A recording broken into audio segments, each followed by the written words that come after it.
सब मिलकर रिवाइज करेंगे। ओम शांति। सबसे पहले काजल बहन, आप अपने पॉइंट्स रिवाइज कराएंगे कल के मुरली में से, दोनों मुरलियों में से। रेडी हैं आप? जी। ओम काजल शांति। बहन। ओम शांति। कल की अव्यक्त मुरली से पॉइंट है, बाबा ने कहा, आप आत्माओं को बाप ऐसी गिफ्ट देते हैं जो इस जन्म में तो साथ है, लेकिन जन्म जन्म साथ रहेगी। दुनिया वाले कहते हैं खाली हाथ आए थे और खाली हाथ जाना है, लेकिन आप क्या कहेंगे? आप फलक से कहते हो कि हम आत्माएं बाप द्वारा मिले हुए खजानों से भरपूर होकर जाएंगी और अनेक जन्म भरपूर रहेंगी। 21 जन्मों तक यह गिफ्ट साथ रहेगी। तो ऐसी गिफ्ट कभी देखी है? और साकार मूल्य का पॉइंट है, इस याद की यात्रा से ही आत्मा पवित्र हो जाती है। इनके सिवाय और कोई उपाय है नहीं पावन होने का। पतित पावन भी एक बाप को ही कहते हैं। फिर कोई ईश्वर कहता है, कोई परमात्मा कहता है, कोई वह भगवान कहते हैं। है तो एक, अनेक नहीं है। बाप सबका एक ही है। लौकिक बाप सबका अपना अपना होता है, बाकी पारलौकिक तो सबका एक ही है। वह एक जब आते हैं तो सबको सुख देकर जाते हैं। ओम शांति। ओम शांति। बहुत सुंदर पॉइंट्स आपने रिवाइज कराए। नंबर 2 पे अनु बहन, आप आइए, अपने पॉइंट्स रिवाइज कराएंगे। Good morning. Good morning. Om Shanti. Om Shanti everyone. आज बाबा ने शक्ति ग्रुप के द्वारा साकार मुरली में वरदान दिए हैं। महसूसता की शक्ति द्वारा पुराने स्वभाव संस्कार से न्यारा बनने वाले मायाजीत भाव। इस पुरानी देह के स्वभाव और संस्कार बहुत कड़े हैं, जो मायाजीत बनने में बड़ा विघ्न रूप बनाते हैं। हमारा जो स्वभाव है, संस्कार है, ये एक सांप की तरह से, मतलब कि एक सांप का रूप जो खत्म तो हो गया है, लेकिन उसकी जो लकीर है वो रह गई, जो समय आने पर बार बार धोखा देती है। कई बार माया का इतना वंशीभूत हो जाता है, जो रॉन्ग होने पर भी रॉन्ग हम समझते ही नहीं है, क्योंकि वो परवश हो जाता है। ये हमारे संस्कार में मिक्स टाइप्स हो जाता है। इसलिए चेक करो और महसूसता की शक्ति द्वारा पुराने छिपे हुए स्वभाव संस्कार से न्यारे बनो, तभी बनेंगे हम मायाजीत। और बाबा ने स्लोगन में हमें बताया है, मेरेपन के अनेक रिश्तों को समाप्त करना ही फरिश्ता बनना है। फरिश्ता फर्श के अर्श से रिश्ता नहीं है, वही बन सकता है फरिश्ता। और कल अव्यक्त वाणी में बाबा ने बोला है,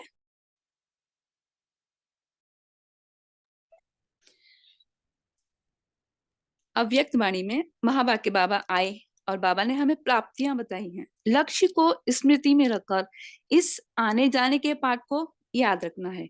सदा स्मृति में रहना है कि अशरीरी आत्मा हूं मैं, अशरीरी आत्मा हूं मैं, परम धाम से इस धरा पर अवतरित हुई हूं।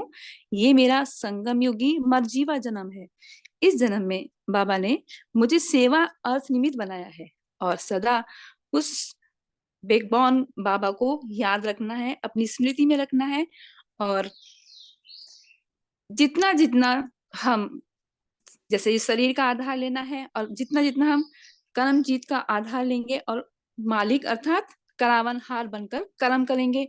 मैं आत्मा हूं, मुझे अशरीरी बनना है। शरीर के बंधन से, कर्म के बंधन से, वैभव के बंधन से, स्वभाव के बंधन से, संस्कार के जो भी बंधन हमारे सामने आते हैं उनसे हमें बचना है। अर्थात कोई भी बंधन मुझे अपने और आकर्षित नहीं कर सकता है। ओम शांति। ओम शांति। बहुत सुंदर अनु बहन। अब आएंगी गीता मिश्रा बहन। अपने पॉइंट्स के साथ। ओम शांति, उन्होंने ज्वाइन नहीं किया है ऐसे। नहीं किया, अच्छा। तो सुधा बहन आप आइए। ओम शांति। शांति। ओम शांति। साकार वाणी से फर्स्ट वाक्य है, यह है ही रावण राज्य, सृष्टि की उतरती कला है।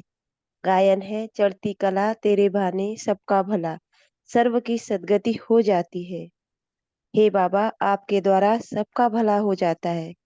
सतयुग में सबका भला होता है, वहाँ सब शांति है, एक ही राज्य है। उस समय और शांति धाम में रहते हैं। अब ये लोग माथा मारते हैं कि विश्व में शांति हो। उनसे पूछो, आगे कभी विश्व में शांति थी जो अब फिर मांग रहे हो? वह फिर कह देते हैं, कलयुग कलयुग में 40,000 वर्ष और पड़े हैं। मनुष्य घोर अंधियारे में है।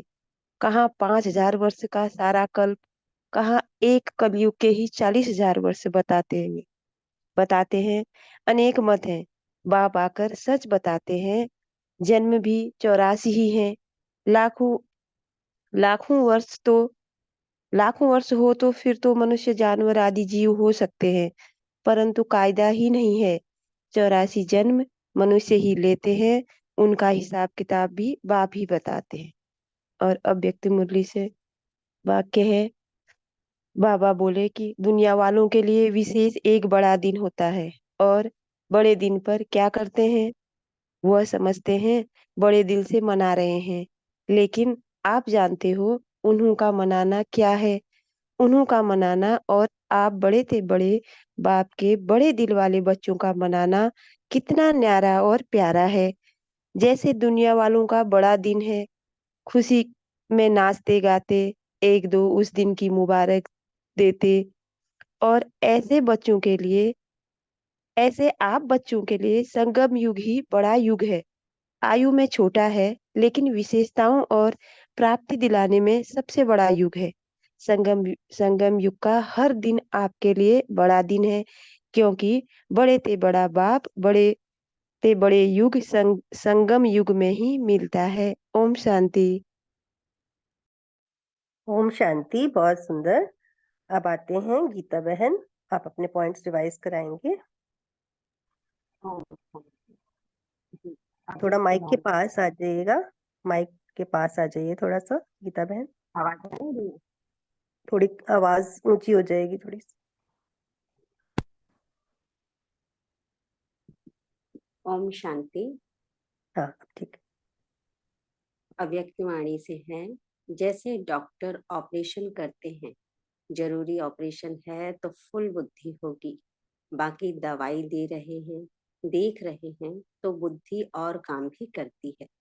जब वह कर सकती है तो यह क्यों नहीं कर सकती?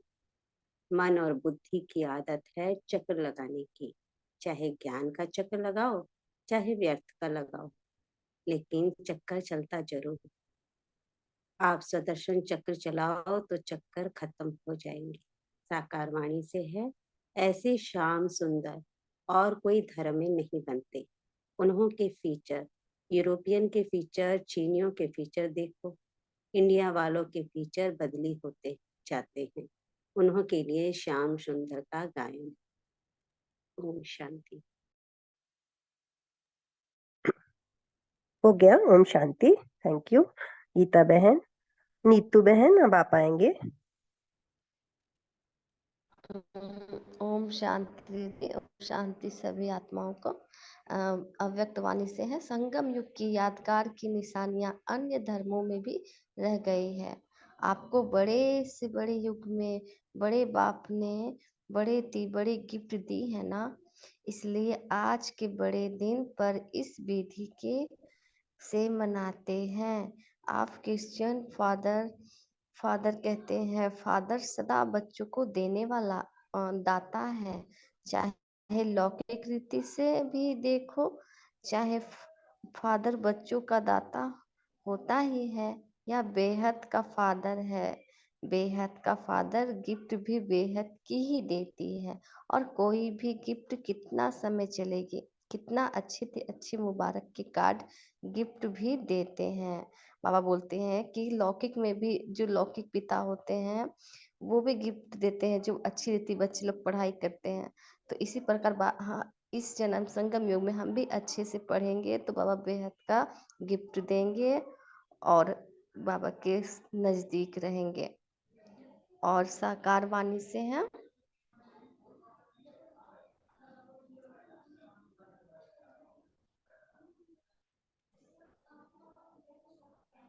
अब पढ़ाई की पढ़ाई अच्छी तरह से पढ़कर ज्ञान रत्नों से अपनी झोली भरपूर करनी है। स्कॉलरशिप लेने का पुरुषार्थ करना है।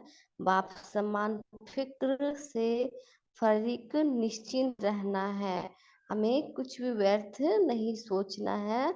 इस संगम युग पे हमें अच्छी रीति पढ़कर क्या करना है, अपने ज्ञान रत्न को झोली भरनी है और बाप से जो भी आस है वो पूरा करना है और स्कॉलरशिप लेनी है और अच्छे से अच्छे पुरुषार्थ करना है। और बाप समान जैसे ब्रह्मा बाबा निश्चिंत रहते थे हर घड़ी, उसी प्रकार हम बच्चे को भी निश्चिंत रहना है। शुक्रिया दीदी, शुक्रिया बाबा। ओम शांति। ओम शांति। शुक्रिया नीतू बहन। अब माहेश्वरी बहन, आप आइए, अपने पॉइंट्स रिवाइज कराएंगे। ओम शांति दी। गुड मॉर्निंग बाबा। ओम शांति सभी दिव्य आत्मा को। साकार मूल्य के पॉइंट है। बाप कहते हैं मैं कुछ नहीं जानता हूँ, मैं तो तुम बच्चों के लिए आता हूँ। तुम आत्मा अपने इस तखत पर विराजमान हो, मैं भी इस तखत पर विराजमान बैठा हूँ। आत्मा कितनी छोटी बिंदी है यह कोई जानता नहीं। आत्मा तब बाप कहते हैं पहले आत्मा को समझो फिर बाप को समझेंगे। बाप पहले पहले आत्मा का ज्ञान समझाते हैं फिर बाप का परिचय देते हैं। भक्ति में शालिग्राम बनाए पूजा कर फिर खलास कर देते हैं। बाप कहते हैं यह सब गुड़ियों की पूजा है। साकार मूल्य की पॉइंट। रोज अमृत वेले दिल खुश मिठाई खाते हो। जो रोज अमृत वेले दिल खुश मिठाई खाते हैं वो स्वयं भी सारा दिन खुश रहते हैं और दूसरे भी उनको देख खुश होते हैं। यह ऐसी खुराक है जो कोई भी परिस्थिति आ जाए लेकिन यह दिल खुश खुराक परिस्थिति को छोटा बना देती है, पहाड़ को रुई बना देती है।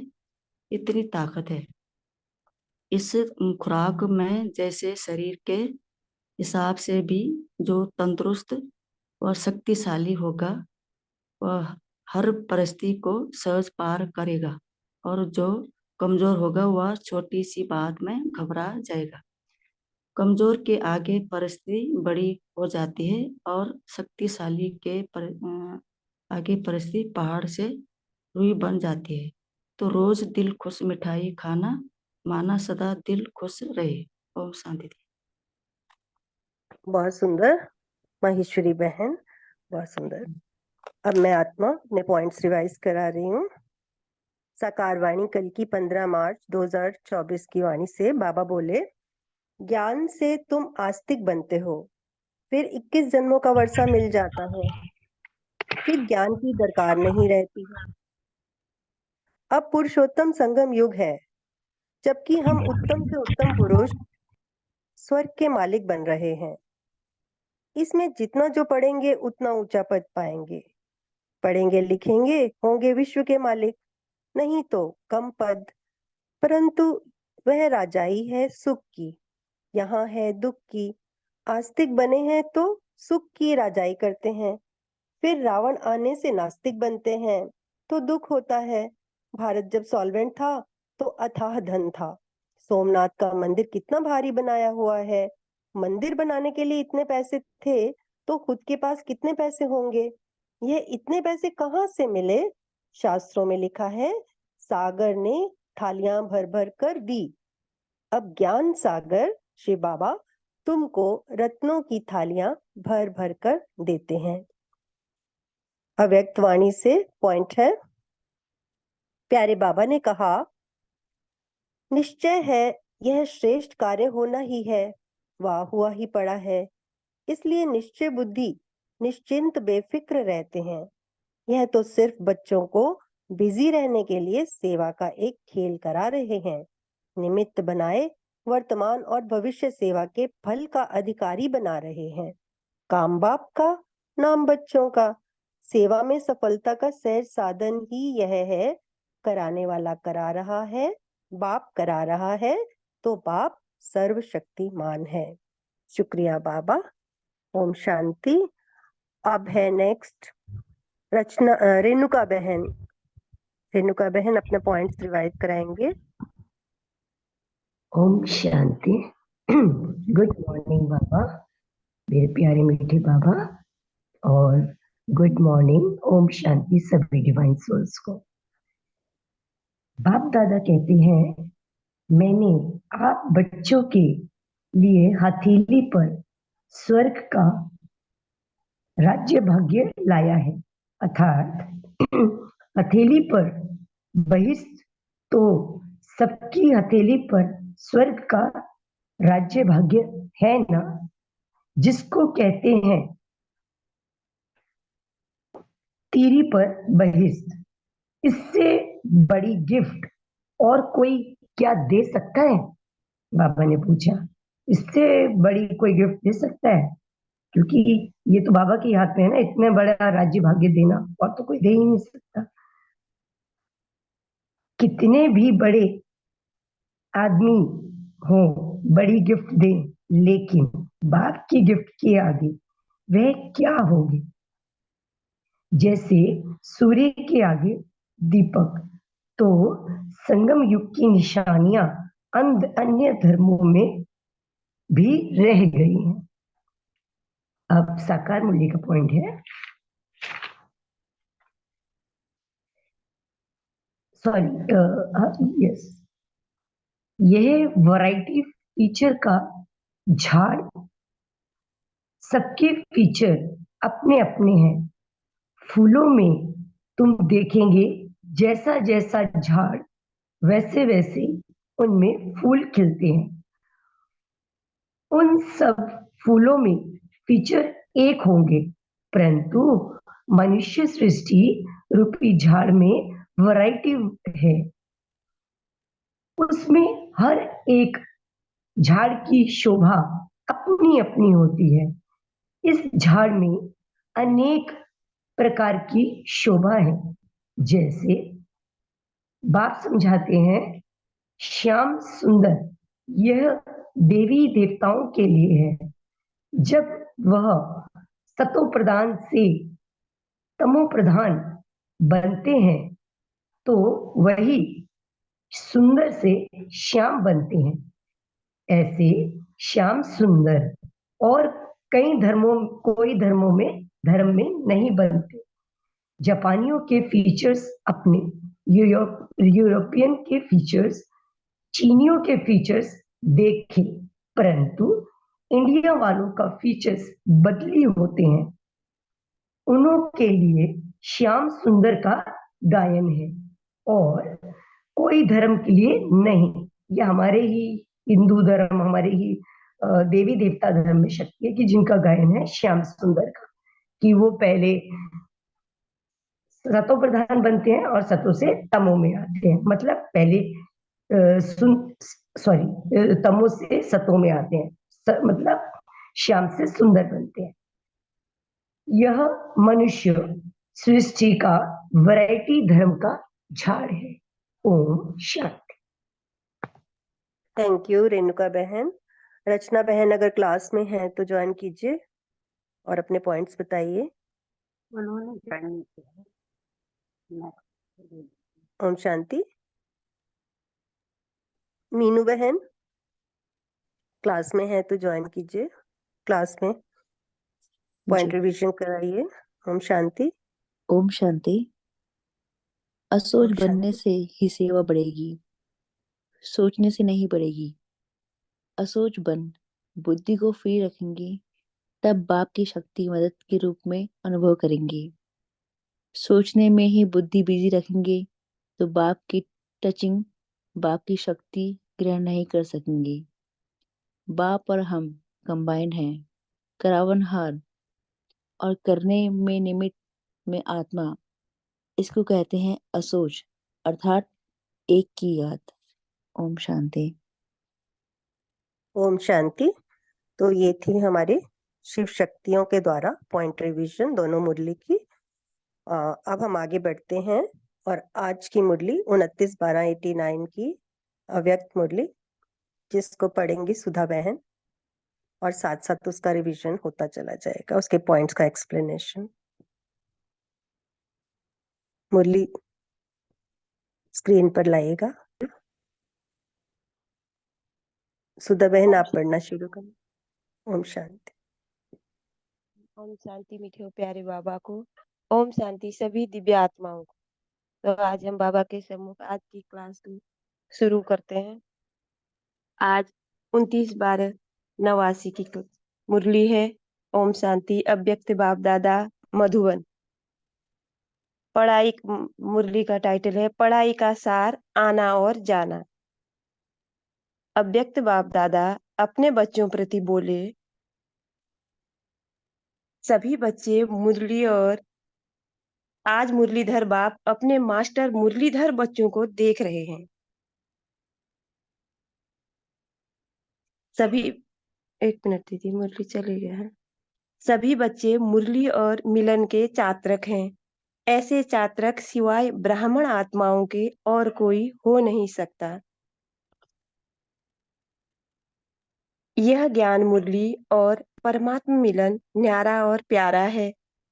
दुनिया की अनेक आत्माएं परमात्मा मिलन की प्यासी हैं, इंतजार में हैं, लेकिन आप ब्राह्मण आत्माएं दुनिया के कोने में गुप्त रूप में हैं। गुप्त रूप में अपना श्रेष्ठ भाग्य प्राप्त कर रहे हो, क्योंकि दिव्य बाप को जानने अथवा देखने के लिए दिव्य बुद्धि और दिव्य दृष्टि चाहिए, जो बाप ने आप विशेष आत्माओं को दी है। इसलिए आप ब्राह्मण ही जान सकते और मिलन मना सकते हो। दुनिया वाले तो पुकारते रहते, एक बूंद के प्यासे हम, और आप क्या कहते हो, हम वर्षे के अधिकारी हैं। कितना अंतर है, कहाँ प्यासी और कहाँ अधिकारी। अभी भी सभी अधिकारी बनकर अधिकार से आकर पहुंचे हो।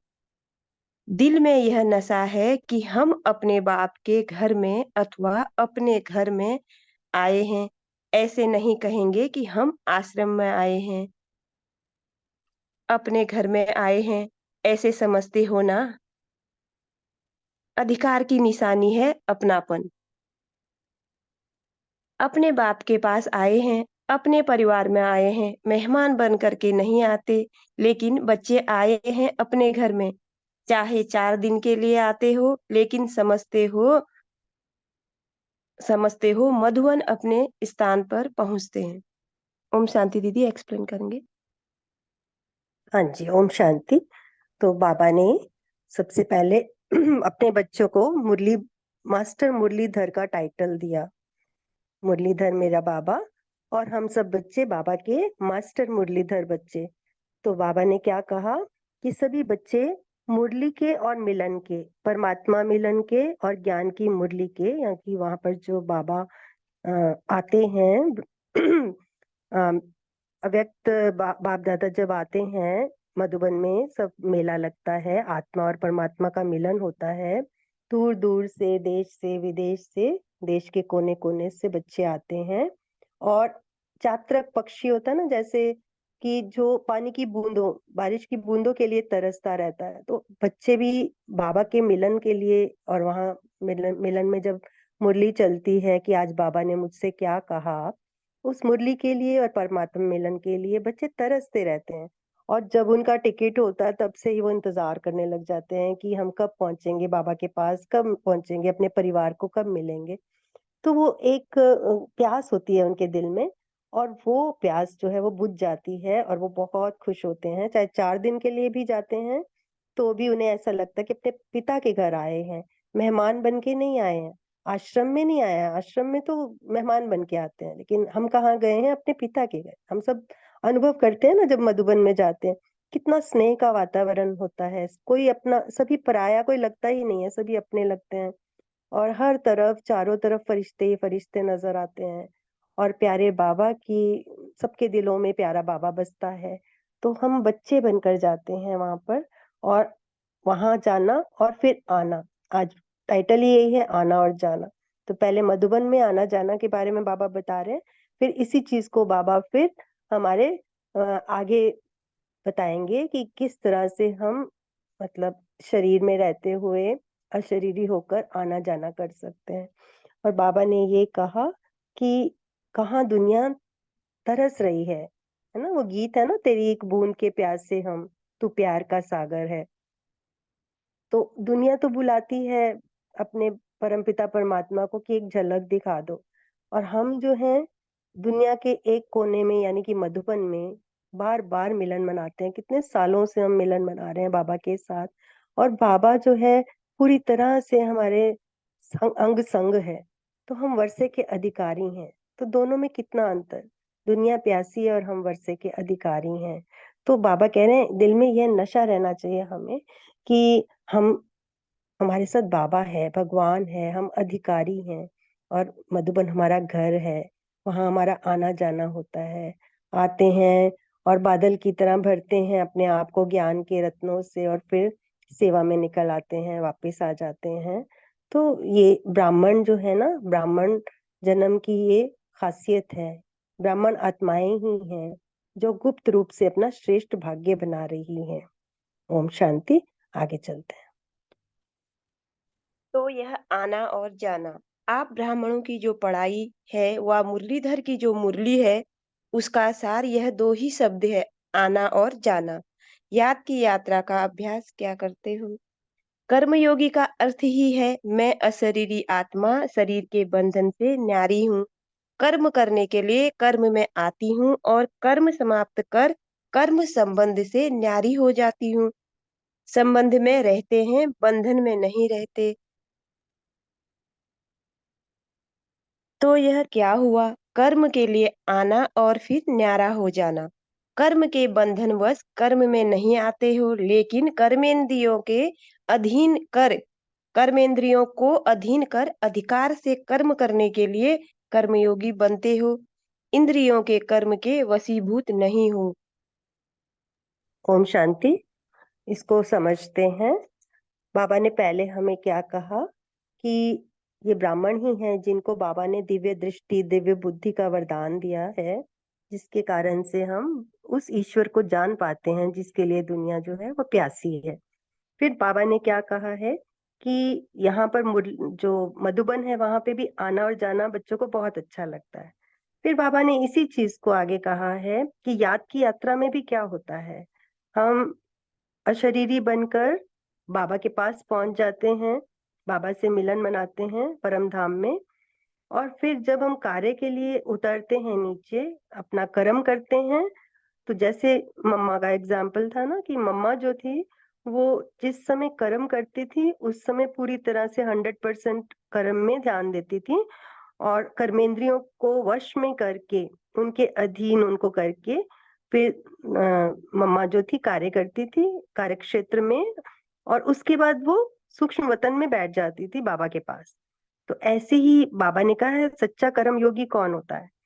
जो अशरीरी बनकर, आत्मा है कौन? अशरीरी है ना, शरीर तो उसने यहाँ इस दुनिया में लिया है। तो बीच बीच में हमें अशरीरी बनने का अभ्यास करना है, यानी कि मैं अशरीरी आत्मा शरीर के बंधन से न्यारी हूँ, कर्म करने के लिए कर्म में आती हूँ, और जब मेरा कर्म धरती पर नहीं होता तो मैं वापस ऊपर सूक्ष्म वतन में अपने प्यारे शिव बाबा के पास उनकी गोद में बैठ जाती हूँ। तो इस तरह से हमें क्या करना है, जब हम कार्य करते हैं तो हमें संबंध में आना है, बंधन में नहीं आना। अब दोनों में क्या डिफरेंस है? पहले भी बाबा ने मुरलियों में बताया है ना कि बंधन में आना और संबंध में आना, इनमें बहुत फर्क होता है। कोई बता सकते हैं आप में से कि क्या फर्क होता है कर्म बंधन और कर्म संबंध में? कोई भी आत्मा बताना चाहे। ओम शांति। ओम शांति। हाँ जी। ओम शांति। ओम शांति। जैसे कि बात हो रही है दीदी, इसमें बंधन में आना और कर्म बंधन में आना दीदी, तो इसके लिए बंधन मैं में और संबंध, कर्म बंधन और कर्म संबंध दोनों में हाँ, तो डिफरेंस। कर्म बंधन और कर्म संबंध, में देखा जाए हाँ तो जी। हम लोग क्या होता है कि कोई भी कर्म कर रहे हैं तो उसमें बंधन के अनुसार, जैसे कोई काम करने के लिए या निमित्त बच्चा बन के मैं जो पार्ट बजाता हूँ, ये कर्म बंधन है देखा जाए। लेकिन जो हमारे नजरिए से अगर कोई संबंध में अगर आकर के यहाँ पे हम कर्म करके फिर लोगों से बाइंड करके हमेशा के लिए बने रहते तो कर्म संबंध होता है अच्छा जी, बहुत अच्छा शायद। कहा आपने। हाँ जी, और कोई ऐड करना चाहेगा? क्या फर्क होता है दोनों में, कर्म बंधन और कर्म संबंध में? ओम शांति। ओम ओम शांति। आवाज आ रही है? हाँ जी, हाँ जी, हाँ जी। राजेश भाई जी बोल रहे हैं ना? हाँ। क- कर्म बंधन होता है कि हम कर्म तो कर रहे हैं लेकिन परेशान होकर दुखी होकर के ऐसा भी करना पड़ता है, ये भी करना पड़ता है। ये तो कर्म बंधन हो गया। लेकिन कर्मों मन बुद्धि के मालिक बन के, शरीर के मालिक बन करके कर्म कराना, कर्म संबंध में आना, ये तो मेरे पिछले हिसाब किताब हैं। और शरीर से कर्म कराना, ये है कर्म संबंध में आना। कि उसमें फिर कर्म कूटने नहीं पड़ते। ये ठीक है, मैं कर्म कर रहा हूँ, निभा रहा हूँ, लेकिन कर्म मेरे वशीभूत है। कर्मों मालिक बन करके कर्म कराना, ये होगा कर्म संबंध। ओम शांति। जी, बिल्कुल बिल्कुल सही कहा आपने, एकदम करेक्ट आंसर है ये। कि जब हम कर्मेंद्रियों को अपने अधीन करके, यानी सोल कॉन्शियस बन के कि मैं आत्मा हूँ और कर्मेंद्रियां जो हैं मेरे अधीन हैं, मेरी कर्मचारी हैं, मेरी सहयोगी हैं, लेकिन मैं सबसे ऊपर राजा आत्मा राजा हूँ। ऐसा करके जब मैं कर्म करता हूँ इस दुनिया में आकर, तो मैं उन कर्म के बंधन में नहीं फंसता, मैं आत्मा बंधन में नहीं फंसती। और उसमें क्या होता है, फिर मैं दुखी सुखी भी नहीं होती हूँ। लेकिन अगर मैं कर्म के बंधन में फंस जाती हूँ, तो कभी मुझे कोई वैभव, कभी कोई वस्तु आकर्षित करती है, कभी कोई संबंध आकर्षित करता है, तो मैं उसमें फंस जाती हूँ। और जब मैं उसमें फंस जाती हूँ तो फिर मुझे दुख भी होता है, क्योंकि मेरी उसके साथ आशा बन जाती है कि मुझे ऐसा फल मिले, और फिर वो मिलता नहीं है तो मैं दुखी हो जाती हूँ। तो बाबा ने ये कहा है कि कर्मेंद्रियों को अधीन करके अधिकार से कर्म करने के लिए जो होते हैं वो कर्म योगी होते हैं। उसमें क्या है, वो स्वमान में मजबूत रहते हैं, अपने स्वमान में रहते हैं, और मजबूत रहती है उनकी स्थिति, मजबूर नहीं होते। और वो मालिक बनकर स्वदर्शन चक्रधारी बनकर कर्म करते हैं। और वो धोखा ना खुद खाते हैं और कर्मेंद्रियों से, और ना ही दूसरों को भी धोखा खाने से बचाते हैं। और जो दूसरे होते हैं कर्म बंधन वाली आत्माएं, तो वो इंद्रियों के कर्म के वशीभूत हो जाती हैं, मजबूर हो जाती हैं। कभी आंख ने धोखा दे दिया, कभी मुख ने धोखा दे दिया, कभी दृष्टि ने धोखा दे दिया, और वो दुख प्राप्त होता है उनको, परवश हो जाते हैं, दुख के चक्कर में आ जाते हैं। फिर उनका दिल करता है कि इस सृष्टि चक्कर से ही निकल जाओ, इसीलिए वो मोक्ष मांगते हैं, मुक्ति मांगते हैं। दुख के चक्कर से निकलने के लिए कुछ आत्माएं तो आत्महत्या तक कर लेती हैं। क्यों? क्योंकि वो कर्म के बंधन में फंस जाती हैं। तो ये दोनों का बाबा ने अच्छे से आज डिफरेंस बताया। आगे पढ़ेंगे सुधा बहन। अधिकार कोई भी किसी के वश हो जाता तो वश हुई आत्मा मजबूर हो जाती है, और मालिक बनने वाली आत्मा कभी किसी से मजबूर नहीं होती, अपने स्वमान में मजबूत होती है। कई कई बच्चे अभी भी कभी कभी किसी न किसी कर्मेंद्रियों के वश हो जाते हैं, फिर कहते हैं आज आंख ने धोखा दे दिया, आज मुख ने धोखा दे दिया, दृष्टि ने धोखा दे दिया। परवश होना अर्थात धोखा खाना, और धोखे की निशानी है दुख की अनुभूति होना। और धोखा खाना चाहते नहीं हैं, लेकिन न चाहते हुए भी कर लेते हैं। इसको ही कहा जाता है वशीभूत होना। दुनिया वाले कहते हैं चक्कर में आ गए, चाहते भी नहीं थे लेकिन पता नहीं कैसे चक्कर में आ गए। आप स्वदर्शन चक्रधारी आत्मा किसी धोखे के चक्कर में नहीं आ सकती, क्योंकि स्वदर्शन चक्र अनेक चक्कर से छुड़ाने वाला है। न सिर्फ अपने को लेकिन औरों को भी छुड़ाने के निमित्त बनते हैं। अनेक प्रकार के दुख के चक्करों से बचने के लिए सोचते हैं इस सृष्टि चक्र से निकल जाएं। लेकिन सृष्टि चक्र के अंदर पाठ बजाते हुए अनेक दुख के चक्करों से मुक्त हो जीवन मुक्त स्थिति को प्राप्त कर सकते हैं, यह कोई नहीं जानता। आप चैलेंज करते हो कि हम आपको जीवन में मुक्ति डबल दिला सकते हैं, जीवन भी हो और मुक्ति भी हो, ऐसी चैलेंज की है ना। नशे से कहते हो कि जीवन मुक्ति आपका और हमारा जन्म सिद्ध अधिकार है। तो स्वदर्शन चक्रधारी अर्थात दुख के चक्करों से मुक्त रहने वाले और मुक्त करने वाले वशीभूत होने वाले नहीं, लेकिन अधिकारी बन, मालिक बन, सर्व कर्मेंद्रियों से कर्म कराने वाले, धोखा खाने वाले नहीं, लेकिन औरों को भी धोखे से छुड़ाने वाले। यही अभ्यास करते हो ना, कर्म में आना और फिर न्यारा हो जाना। तो याद का अभ्यास क्या रहा? आना और जाना। और ओम शांति। बाबा ने ये कहा, सारी बातें यही बताई, दोनों में डिफरेंस कि तुम्हें कर्म बंधन में नहीं आना है, सुदर्शन चक्रधारी बनकर कभी धोखा कर्मेंद्रियों से खाना नहीं है, क्योंकि मैं आत्मा मालिक हूँ, मैं अपना कर्म करती हूँ और फिर मैं न्यारी हो जाती हूँ। तो उसके लिए बाबा ने कहा कि दुनिया को ये सब नहीं पता है कि हम जीवन में रहते हुए भी मुक्त हो सकते हैं।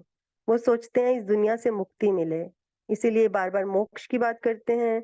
और जो तो घबरा जाते हैं दुनिया में, जिनको बिल्कुल ज्ञान नहीं है, वो तो ऐसे बच्चे भी, कई बच्चे बड़े, किसी भी स्टेज के व्यक्ति जो है वो आत्महत्या तक कर लेते हैं, क्योंकि वो इस दुख के दुनिया से घबरा जाते हैं।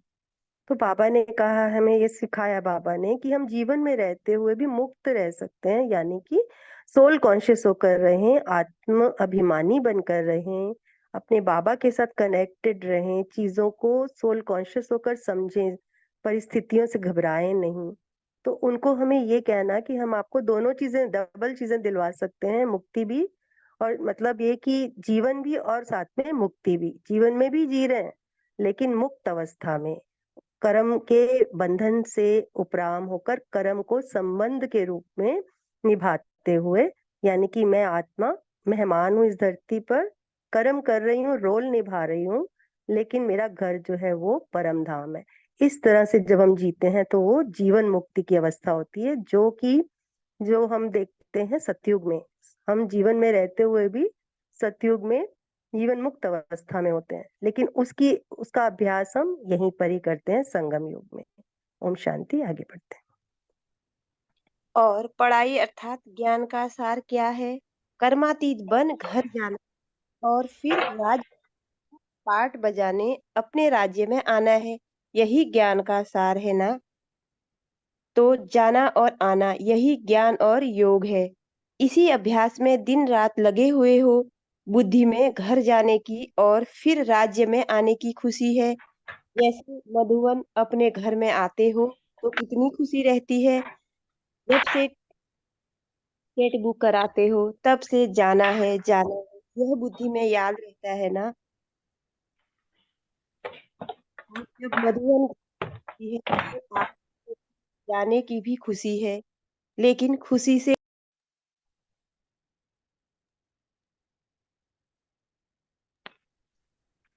जी दीदी आगे बढ़ाना।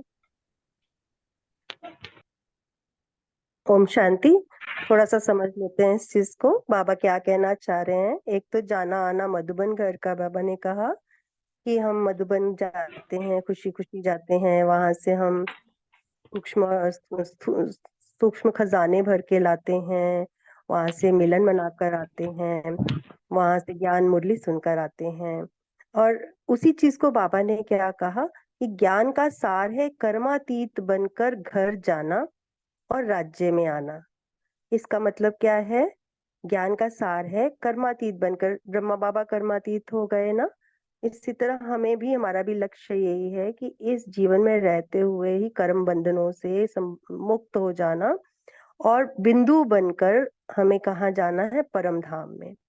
तो कर्मातीत बनकर घर जाना यानी परम धाम में जाना, और फिर उसके बाद अपनी शक्ति के अनुसार जब हम जन्म लेते हैं सतयुग में, तो हमें उच्च पद तभी मिलता है, क्योंकि अगर हम कमाई और प्रारब्ध ज्यादा जमा करके यहीं से जाते हैं। तो राज्य में आना, तो बाबा कह रहे हैं इन दोनों की हमें खुशी होनी चाहिए कि हमें घर जाना है और फिर राज्य में आना है। यही ज्ञान और योग है। ज्ञान का सार ही यही है कि हमें घर जाना है। और योग क्या है कि बाबा ने कर्म योग बताया था थोड़ी देर पहले, ये कि कर्म करते समय हमें नीचे उतरना है, लेकिन फिर कर्म करने के बाद ऊपर वापस जाना है सूक्ष्म वतन में। तो एक ये भी आना जाना हो गया।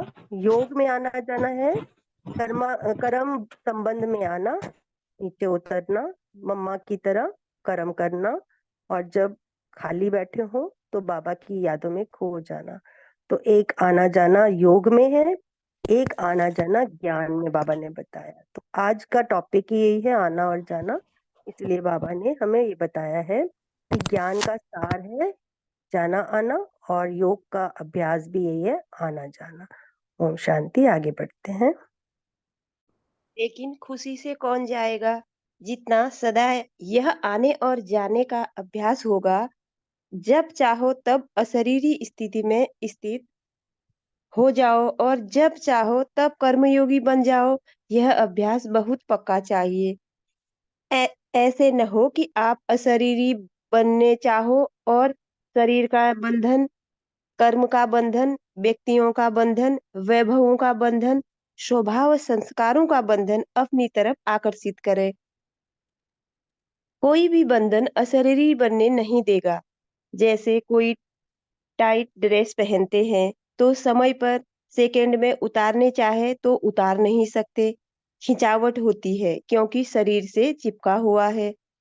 ऐसे कोई भी बंधन का खिंचाव अपनी तरफ खींचेगा। बंधन आत्मा को टाइट कर लेता है। इसीलिए बाप दादा सदैव यह पाठ पढ़ाते हैं, निर्लिप्त अर्थात न्यारे और अति प्यारे। यह बहुत काल का अभ्यास चाहिए। ओम ज्ञान सुख शांति। ओम शांति। ये बहुत गहरी बात बाबा बता रहे हैं, और इसमें बाबा बस यही कहना चाह रहे हैं कि हमारी ड्रेस टाइट नहीं होनी चाहिए। टाइट ड्रेस का मतलब क्या है कि जो हमारी आत्मा है उसको उड़ने की आदत होनी चाहिए। कि अपना जब हमने सोचा कि मैं उड़कर परम धाम पहुंच जाऊं, तो तुरंत आत्मा वहां पहुंच सके अशरीरी बनकर। और जब मैं वापस आना चाहूं तो तुरंत आत्मा वापस आ सके। और नहीं होगा ऐसा तो टाइट ड्रेस के रूप में, जैसे कि ड्रेस को उतारते टाइम मुश्किल होती है, तकलीफ होती है ना, क्योंकि उसमें आकर्षण होता है देह का, ड्रेस के ऊपर देह का आकर्षण होता है, टाइट होती है वो, तो उतारना मुश्किल होता है। इसी तरह अगर हम अशरीरी बनना चाहते हैं, लेकिन क्या कभी तो मुझे कोई रिश्ता खींच रहा है नीचे, कभी मुझे कोई वैभव खींच रहा है, कभी कोई देह का पदार्थ खींच रहा है, और मैं उड़ नहीं पा रही हूँ। आत्मा भारी हो रही है, उड़ नहीं पा रही है, क्योंकि देह के बंधनों में फंसी हुई है। तो हमें क्या करना है? बाबा ने बहुत काल का अभ्यास करना है, न्यारेपन का, उड़ने का अभ्यास करना है, कि हमें उड़कर अशरीरी स्थिति में स्थित होकर ऊपर चले जाना है परम धाम में।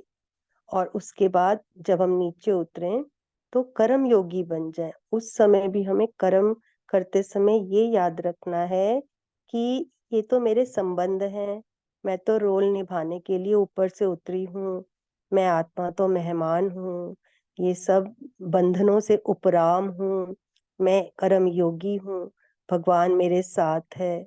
बाबा को साथ रखकर सारे कर्म करने, कर्म योगी बनकर कर्म करना, ये हो गया ऊपर से उतरकर आना। और कर्म होने के बाद वापस ऊपर चले जाना, ये हो गया जाना। तो बाबा ने आज 2 पॉइंट्स हमें बताए हैं। इस पर कोई अपना विचार मंथन करना चाहेंगे तो कोई भी आ सकते हैं, कि अशरीरी स्थिति में स्थित होकर जाना और कर्म योगी बनकर आना। इसका अभ्यास आप में से किस किसने किया है? जैसे मम्मा करती थी, कोई इस पर प्रकाश डालना चाहे? क्योंकि बाबा ने बार बार मुरलियों में ये बात कही है कि जब कार्य ना हो तो ऊपर पहुंच जाओ, और जब कार्य हो तो नीचे उतरकर कर्मयोगी बन जाओ। आप में से किसी ने ऐसा अभ्यास किया कभी, या करते हैं रेगुलरली? ओम शांति। किसी के पास कोई एक्सपीरियंस हो, अनुभव हो, और कैसा लगता है अगर ऐसा करते हैं तो? क्योंकि बाबा ने तो कहा है बहुत काल का अभ्यास चाहिए आपको, हम सब बच्चों को न्यारे और प्यारे रहने का, क्योंकि अंत काल जब आएगा तो हमें अशरीरी स्थिति में ही उड़ना होगा। ओम शांति। आवाज आ रही दीदी? हाँ जी, आ रही है, आवाज आ रही? तो बिल्कुल बाबा आ रही है, बोलिए। जी अभ्यास बाबा कराता दीदी, हर कि बच्चे हर कर्म में एक एक घंटे में या जब भी टाइम मिले तो हमें अव्यक्त स्थिति का अनुभव करना चाहिए, क्योंकि हमें उसी से हमें शरीर छोड़ना है दीदी। तो अभी अभी आकारी, अभी अभी निराकारी का अभ्यास बहुत करना है दीदी। चाहे वो कुछ भी घर का लौकिक कार्य कर रहे हो या सड़क में भी जा रहे हो, तो एक सेकंड के लिए रुक जाना है कि बाबा के साथ मतलब अव्यक्त में जाके एक सेकंड में बाबा से गले मिल के या मॉर्निंग या कुछ भी बात करके बाबा से एक सेकंड में आ जाना। और मम्मा भी ये अभ्यास करती थी कि मतलब अब हुक्म ही हुक्म चलाना, मैं आत्मा कर रही हूँ। तो ऐसे मम्मा भी एक सेकंड में अभ्यास करती थी, चाहे वो किचन का काम हो या और भी लौकिक अलौकिक काम हो। तो ऐसे हम लोग को भी करना है दीदी। ओम शांति। ओम शांति। बहुत अच्छे। और कोई बताएंगे? सबकी जी करते ओम होंगे। शांति। ओम ओम शांति। शांति दीदी। मेरा भी अनुभव है। स्टार्टिंग में दीदी हमें योग कराती थी, तो वो हमें कहती थी आप परम धाम में रहो। तो एक बार दीदी ने हमें योग कराया, मतलब कि सीधी थी दीदी नहीं, तो हमें परम धाम में छोड़ दिया। तो मैं खुद ही फील कर रही थी कि हम परम धाम में ही रह गए। तो हमारी क्लास में शक्ति स्वरूप ग्रुप में ही मैंने ही चिट चैट में ही बोला कि मैंने कहा 3 दिन हो गए हम ऊपर से नीचे नहीं आए। बट उस समय मुझे ये नहीं पता था कि हम ऊपर रह सकते हैं। तो फिर धीरे धीरे फिर मैंने खुद भी फील किया कि हाँ हम ऊपर रहकर नीचे ड्रामा देख सकते हैं। तो फिर मैंने मेडिटेशन करना शुरू किया कि ये हो सकता है, इट्स ट्रू, हम ऊपर से नीचे ड्रामा देख सकते हैं। हम बाबा से कंबाइंड हो जाते हैं और वहां से खुद के कर्मों को खुद देख सकते हैं। तो गुड फीलिंग, अच्छा लगता है दीदी। ओम शांति। बहुत सुंदर। क्योंकि अगर हम ऊपर बैठे हैं, और क्योंकि मैं आत्मा हूँ तो स्वीट होम की रहने वाली, लेकिन हाँ मुझे रोल निभाना है इस धरती पर। और अगर मैं ऊपर से साक्षी भाव से देख रही हूँ कि किस तरह से मेरा रोल मैं निभा पा रही हूँ, सबके साथ संबंध निभा रही हूँ, और उसके बाद वापस मैं वहीं पहुंच जाती हूँ परम धाम में, तो ऐसे हमारी शक्ति की कितनी बचत होती है, कितना हमारा समय की बचत होती है, और कितनी कमाई हो जाती है साथ साथ। क्योंकि हम तो जब ज्ञान काल में थे तो हमें ये सब बातें पता ही नहीं थी कि परम धाम क्या होता है, क्या हम उड़ सकते हैं आत्मा बनकर। तब तो हम फंसे ही रहते थे और दुनिया में ही खुशी ढूंढते थे कि ये मुझसे खुश हो जाए, ये मुझसे खुश हो जाए, ये भी नाराज ना हो, ये भी नाराज ना हो, ये मेरी छोटी सी दुनिया है, हद की दुनिया है। इसके पार तो कुछ सोचा ही नहीं था। तो अब तो बाबा ने विश्व में, पूरा विश्व ही अपना परिवार है, हमें आत्मा बना दिया बाबा ने, एहसास करा दिया कि तुम आत्मा हो। तो और फिर उड़ना सिखा दिया। तो और अंत का भी बता दिया कि अंत समय पर आपका यही पेपर आएगा, नष्टो मोहा स्मृतिर्लब्धा का। तो हमें इसका अभ्यास करना है। तो आज बाबा ने सारा समय यही हमें ओम बताया कि शांति दीदी, आवाज आ हाँ रही जी, है? हाँ जी, जी, ये जो अभ्यास है आने और जाने का, ये तो चलो हम करते हैं और इसका बहुत हल्कापन भी होता है। लेकिन जब परिस्थिति आती है तो शायद हम उस टाइम पर इस चीज को भूल जाते हैं, जबकि वही होना चाहिए। तो कारण यही हो सकता है कि हमने लंबे समय से ये अभ्यास नहीं कर रहे हैं या रेगुलर नहीं कर रहे हैं। तो कारण क्या बन जाता है? जबकि हम करते हैं, तो कारण यही हो सकता है कि इसका अभ्यास बार बार होना चाहिए, तभी हम परिस्थितियों में इसको याद कर सकेंगे। क्योंकि हम जी, परिस्थिति ही, हाँ, परिस्थिति में ही नहीं कर पाते, जबकि परिस्थिति में ही करना होता है। क्या कहेंगे आप? बिल्कुल यही है कि हमारा अभ्यास नहीं है ना, कम है। अभी हम करते हैं अभ्यास, इतना नहीं करते हैं। लेकिन अगर हम, बाबा जैसे कह रहे हैं बहुत काल का अभ्यास चाहिए बच्चों आपको, क्योंकि अगर हम बहुत काल का अभ्यास करेंगे तो परफेक्शन आ जाएगी। और नहीं तो कभी कभी करते हैं, और जब परिस्थिति आती है तो परिस्थिति हम पर इतना प्रभाव डाल लेती है कि हम बाबा को, बाबा के ज्ञान को, सबको भूल जाते हैं उस थोड़े समय के लिए। बाद में याद आ जाता है। तो उसके लिए सिर्फ यही है कि अभ्यास की कमी है और हमें इसको ड्रिल की तरह करते रहना है। जैसे हम एक्सरसाइज करते हैं तो हमारे अंदर इम्यूनिटी बढ़ जाती है, हमारे अंदर ताकत बढ़ जाती है, फिर हम बीमार भी जल्दी नहीं पड़ते, कोई कीटाणु भी नहीं हमारे ऊपर अटैक कर सकता। उसी तरह से जब हम इसकी प्रैक्टिस करेंगे, बार-बार करेंगे ना, तो फिर ज़रूर अंत काल में जैसे ब्रह्मा बाबा, मम्मा ने बन के दिखाया है, तो हमारे सामने भी उनका एग्ज़ाम्पल है, हमें भी वही सब करना है। तो आज बाबा रिवाइज़ करा रहे हैं कि बच्चे इसका अभ्यास करो, न्यारेपन का और प्यारेपन का। ओम शांति। चलिए आगे बढ़ते हैं, सुधा बहन। प्यारे, यह बहुत काल का अभ्यास चाहिए। ज्ञान सुनना, सुनाना, सेवा करना यह अलग चीज है, लेकिन यह अभ्यास अति आवश्यक है। पास विद ऑनर बनना है तो इस अभ्यास में पास होना अति आवश्यक है, और इसी अभ्यास पर अटेंशन देने में डबल अंडरलाइन करो। तब ही डबल लाइट बन कर्मातीत स्थिति को प्राप्त कर डबल ताजधारी बनेंगे। ब्राह्मण बने, बाप के वर्षे के अधिकारी बने, गर्डली स्टूडेंट बने, ज्ञानित्व आत्मा बने, विश्व सेवाधारी बने, यह भाग्य तो पा लिया, लेकिन अब पास विद ऑनर होने के लिए कर्मातीत स्थिति के समीप जाने के लिए ब्रह्मा बाप समान न्यारे अशरीरी बनने के अभ्यास पर विशेष अटेंशन।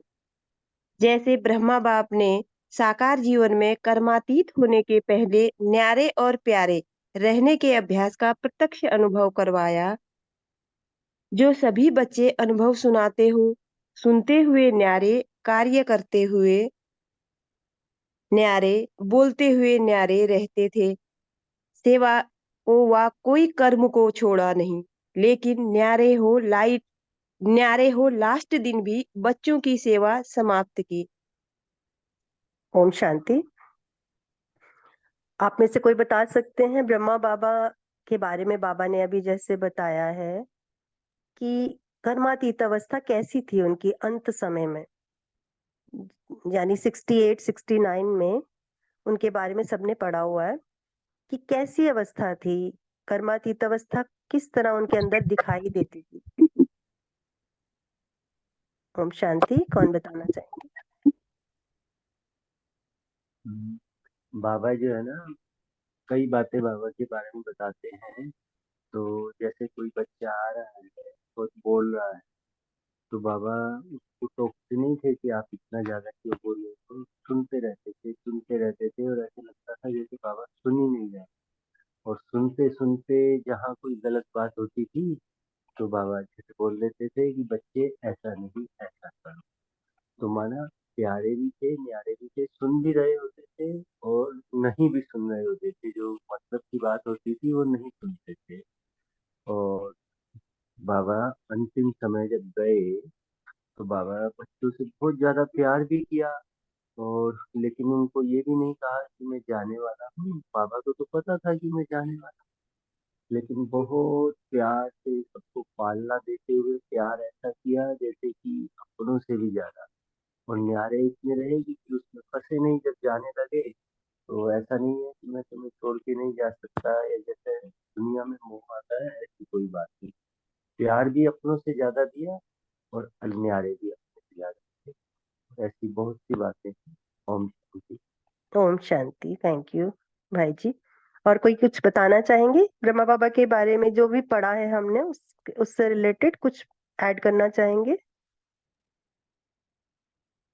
ब्रह्मा बाबा के बारे में यही ओम सुना हमने। शांति हाँ जी। दीदी। ओम शांति। ओम शांति दीदी। आवाज नहीं आ रही है, कट रही है आवाज। ब्रह्मा बाबा के समय में आवाज कट रही है आपकी। थोड़ी सी मैं भी सुनी, बुक में पढ़ी थी। निर्मल बहन, आपकी आवाज कट रही है, अभी आ क्लियर रही नहीं आ है रही। दीदी? ओम शांति।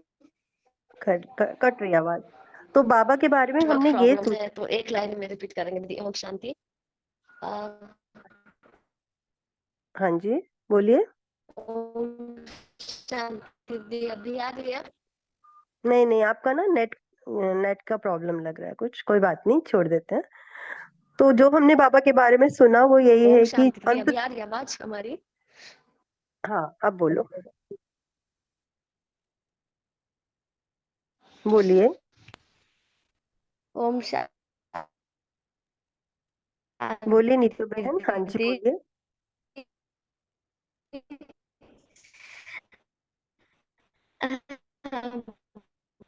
नहीं आ रही है आपकी आवाज, नहीं आ रही नीतू बहन, आवाज कट रही है आपकी। बारे में हम भी सुने और पढ़े भी दीदी कि नीतू बहन आवाज आपकी ना क्लियर नहीं आ पा रही है, कोई ओम बात नहीं, छोड़ देते हैं। ओम शांति। शांति। नहीं आ पा रही क्लियर आपकी बाबा आवाज ना। चलिए आगे बढ़ते हैं। सुधा के बहन आप आगे बारे बढ़िए। में हम भी सुनीता बहन सुने थोड़ी हैं दीदी म्यूट और कर पढ़े दीजिए। भी हैं। तो ब्रह्म बाबा एकदम अव्यक्त जी निर्मल बहन आपकी आवाज ना ठीक नहीं आ रही है, आगे बढ़ते हैं मुरली में। चलिए। ओम शांति। हर कर्म में सफलता सहज अनुभव कराता है। करके देखो, 1 घंटा किसको समझाने की भी मेहनत करके देखो और उनके अंतर में 15 मिनट में सुनाते हुए बोलते हुए न्यारेपन की स्थिति में स्थित होके दूसरी आत्मा को भी न्यारेपन की स्थिति का वाइब्रेशन देकर देखो। जो 15 मिनट में सफलता होगी वह 1 घंटे में नहीं होगी। यही प्रैक्टिस ब्रह्मा बाप ने करके दिखाई। तो समझा क्या करना है। ओम पहले शांति। ओम शांति। बाबा ने अभी अभी क्या बताया कि अगर हम 1 घंटे किसी को ज्ञान सुना रहे हैं, लेकिन हम सोल कॉन्शियस होकर, आत्माभिमानी होकर नहीं सुना रहे हैं, बस ये है कि सुना रहे हैं बॉडी कॉन्शियसनेस में, देह अभिमान में।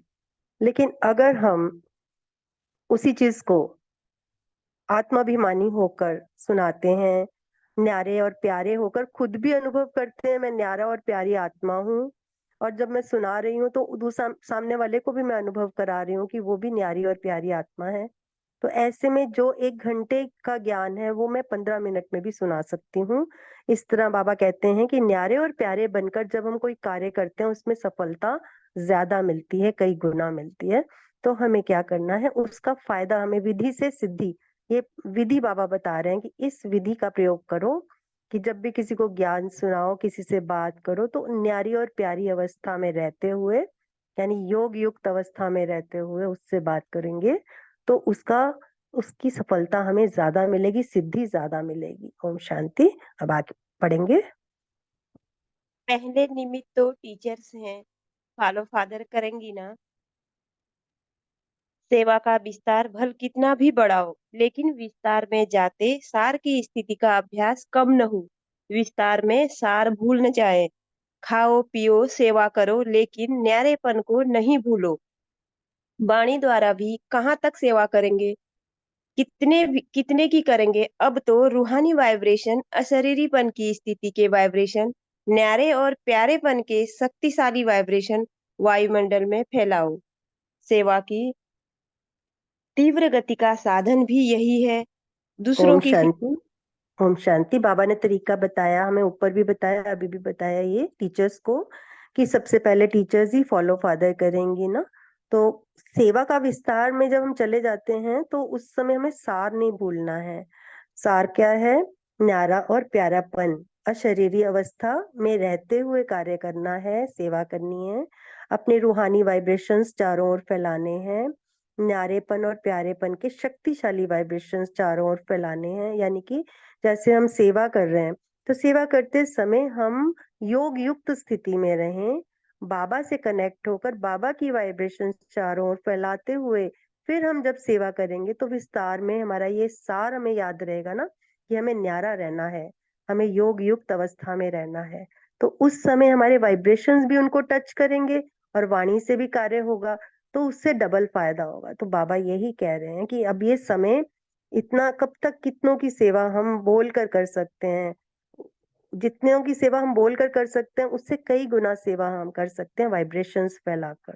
तो अशरीरी बनकर अशरीरीपन की स्थिति के वाइब्रेशंस फैलाने हैं और फिर सेवा करनी है, तो इससे कई गुना सेवा होगी और ये तीव्र गति का साधन बन जाएगा, विहंग मार्ग की सेवा जिसे कहते हैं।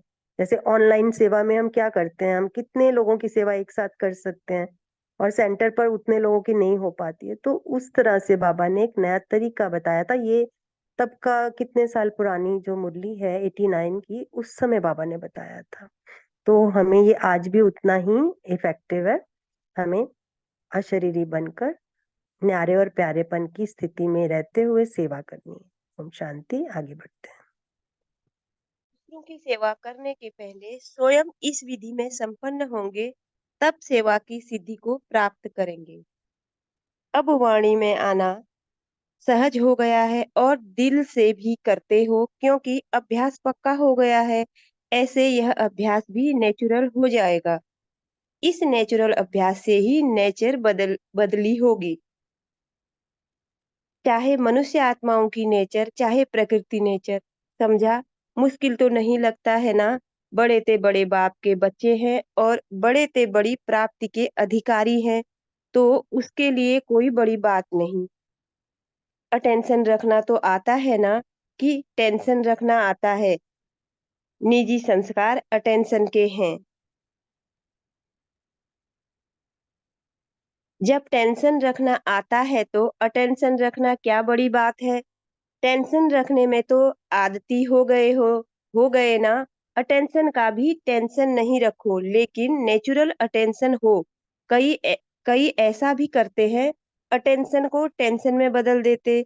इसलिए होता है, अटेंशन को अटेंशन के रूप में करो, बदली नहीं करो।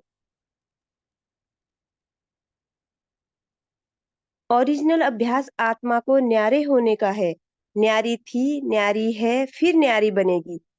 सिर्फ अटैचमेंट न्यारा बनने नहीं देता है।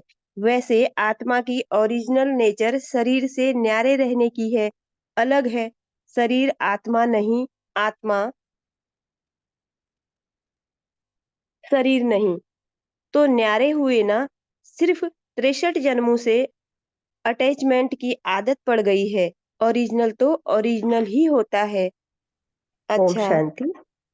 ओम शांति। बाबा ने क्या कहा कि आपको अशरीरी बनकर बाबा की याद में रहते हुए वाइब्रेशंस फैलाने हैं चारों तरफ, न्यारे और प्यारेपन में रहते हुए। उससे फायदा क्या होगा?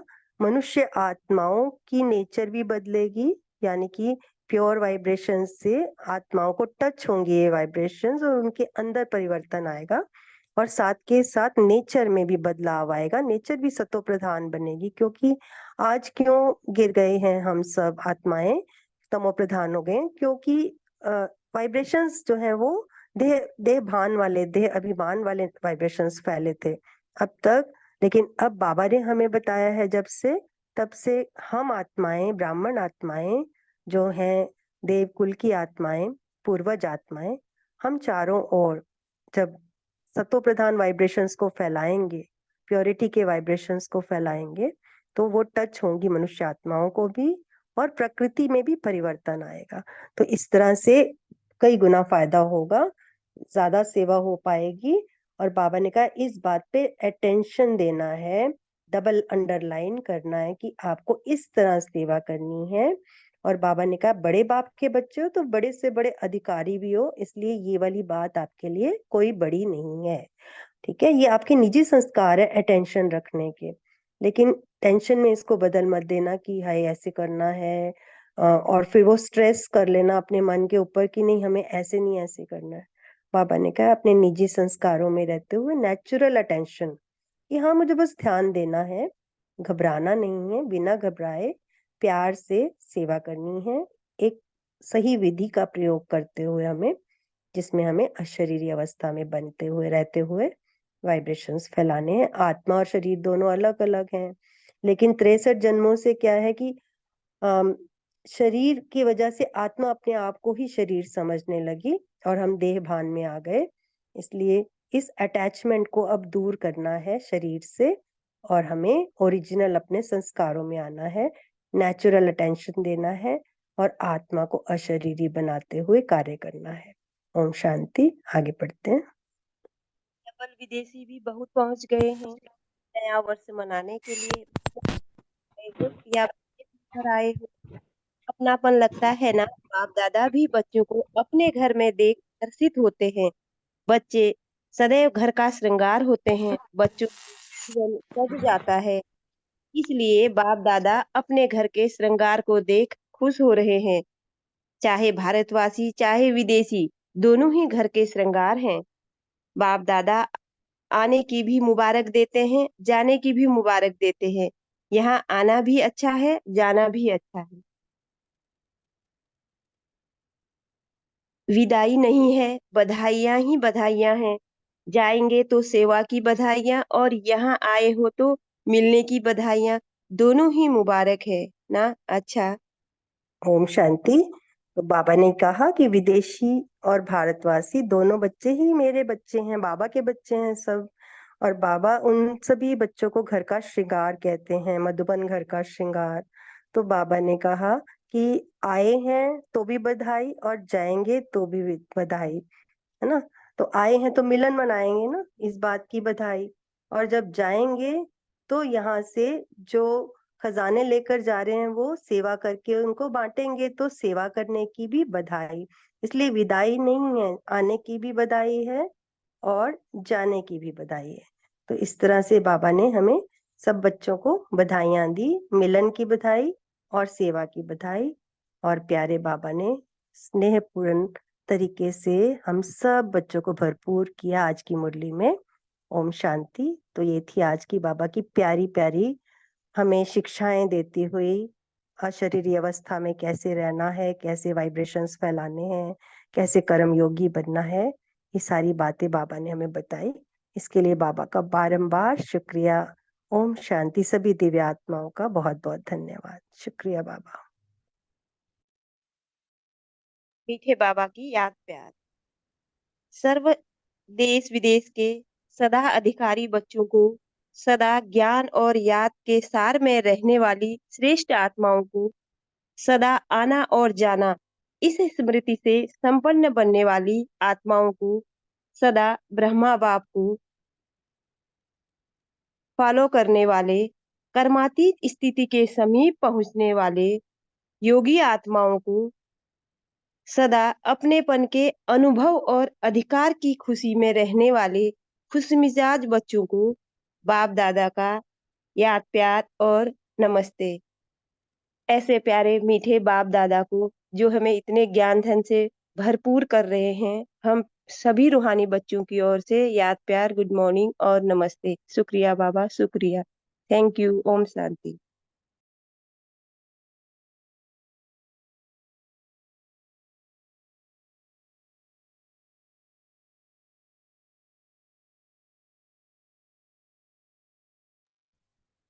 ओम शांति। दीपक भाई जी क्वेश्चंस पूछेंगे शायद। ओम शांति। ओम शांति। शुक्रिया सभी दिव्य आत्माओं का। तो आज की मुरली से प्रश्न उत्तर लेते हैं। तो पहला प्रश्न है, चात्रक कौन है? चात्रक हम बच्चे हैं ज्ञान में। जैसे कि चात्रक पक्षी बारिश की एक बूंद के लिए प्यासा होता है, ऐसे ही हम ब्राह्मण बच्चे बाबा के ज्ञान रत्नों को अपने अंदर धारण करने के लिए वो रहते हैं। तो इसलिए हम ब्राह्मण बच्चे ही चात्रक हैं। ओम शांति। सही है, सभी बच्चे मुरली और मिलन के चात्रक हैं। दूसरा प्रश्न है, दिल में कौन सा नशा है? दिल में कौन सा नशा है?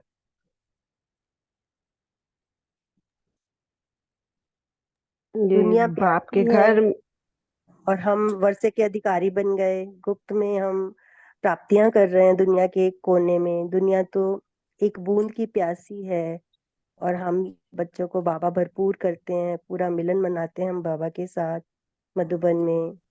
हम वर्षे के अधिकारी हैं, इस बात का हमें नशा है। सही है। हम अपने बाप के घर में आए हैं, अथवा इसमें दशा है। तीसरा है, रिक्त स्थान को भरना है।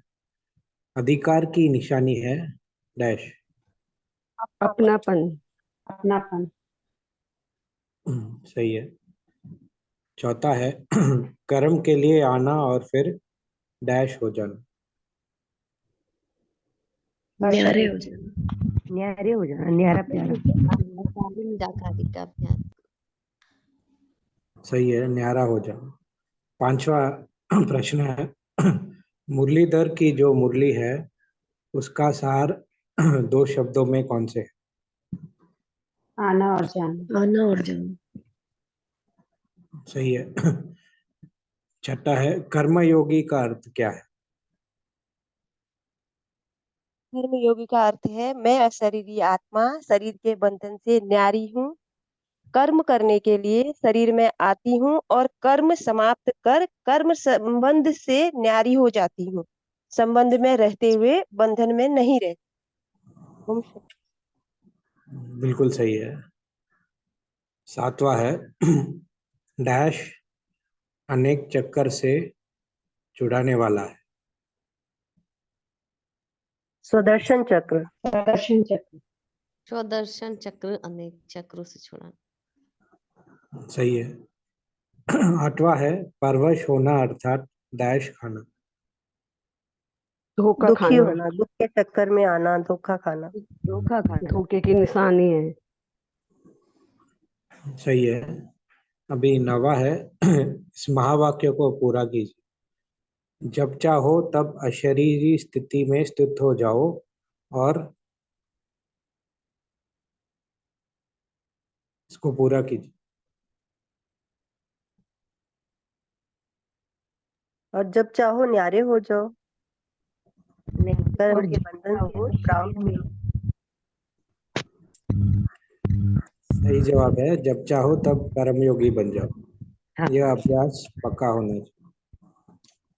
भी आखिरी प्रश्न है निर्लेप अर्थात क्या है? न्यारे और अति प्यारे। सही है, न्यारे और अति प्यारे। सबका शुक्रिया। ओम शांति। शुक्रिया बाबा, शुक्रिया सभी दिव्य आत्माओं का। शांति।